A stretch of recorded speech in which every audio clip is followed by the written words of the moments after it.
நீ கையில பார்த்து காப்பி அடிச்சதானே அன்னதானம். ஷோ பிருத்வி சும்மா இருங்க.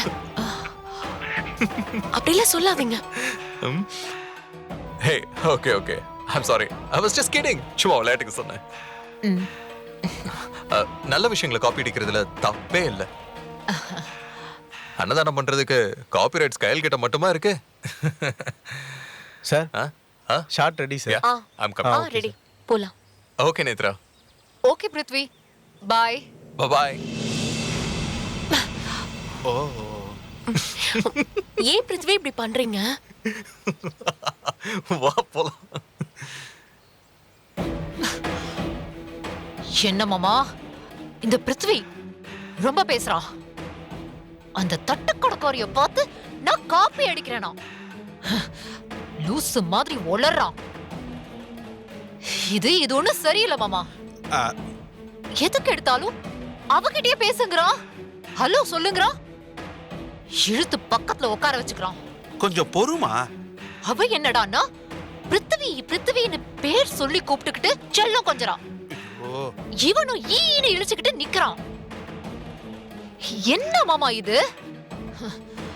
2 ஜென்மத்துக்கும் கொஞ்சம் கூட வெக்கமே இல்ல. ஏமா பிருத்திவிங்கிறது தானம்மா அவன் பேரு. அத சொன்னா நீ ஏமா கோவப்படுற? இருக்கட்டும் மாமா, அத சொல்லி கூப்பிடுறதுக்கு ஒரு தகுதி தராதரம் வேணும். பிருத்வி எவ்வளவு சீனியர். நேத்து இண்டஸ்ட்ரிக்கு வந்த இவ பிருத்வின்னு கூப்பிடுவாளா?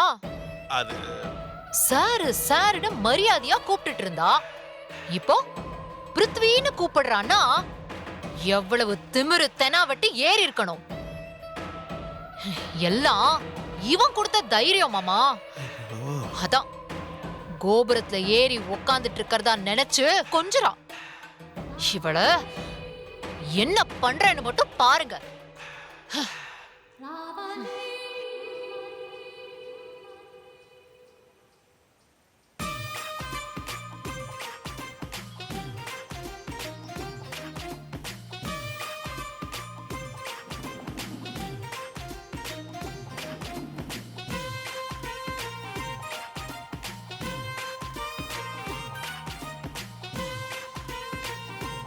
தம்பி புலி பதுங்குது, பாய போகுதோ? சிவம், சும்மா நாச்சுக்கும் போலீஸுங்கன்னு பில்டப் கொடுத்துக்கிட்டு இருக்காதீங்க. நானு காதல் எப்படி சொல்றதுன்னு தெரியாம முழிச்சுக்கிட்டு இருக்கேன். இல்ல தம்பி, வழக்கமா இந்த மாதிரி நீங்க பம்புனீங்கன்னா ஏதோ ஐடியா ஓடுதுன்னு அர்த்தம்.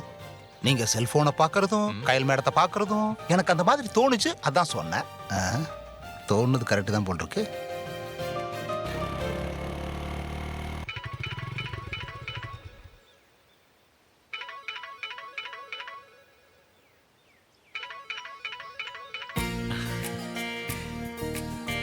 ஹலோ ஹாய் கார்த்திக், எப்படி இருக்கீங்க?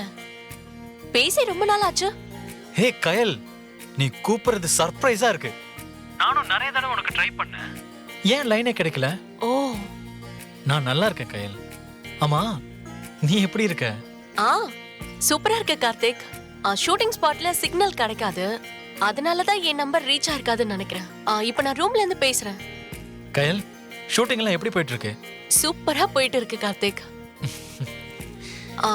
காவிய தலைவி ஒர்க்லாம் எப்படி போயிட்டு இருக்கு?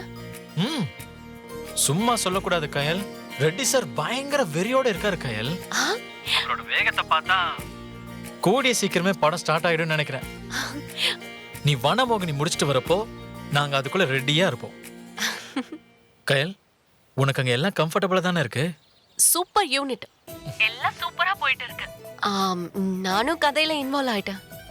இது எல்லாத்துக்குமே காரணம் ரெட்டி சார் எனக்கு கொடுத்த பிராக்டிஸ் தான். அதெல்லாம் ஒண்ணும் இல்ல கயல், நீ காட்டு மரம் மாதிரி. நீ தானா வளர்ந்தவன். சொல்லி கொடுத்ததுனால எதுவும் உனக்கு வந்தது இல்ல. ஒரு சீனை கேக்குறப்பவே உன் முகத்துல அதுக்கான ரியாக்ஷனை நான் பல தடவை கவனிச்சிருக்கேன். கயல், உன்னை சுத்தி என்ன நடந்தாலும் அதை பத்தி நீ அலட்டிக்காத. நீ பாட்டுக்கு உன் வேலையை மட்டும் பாரு.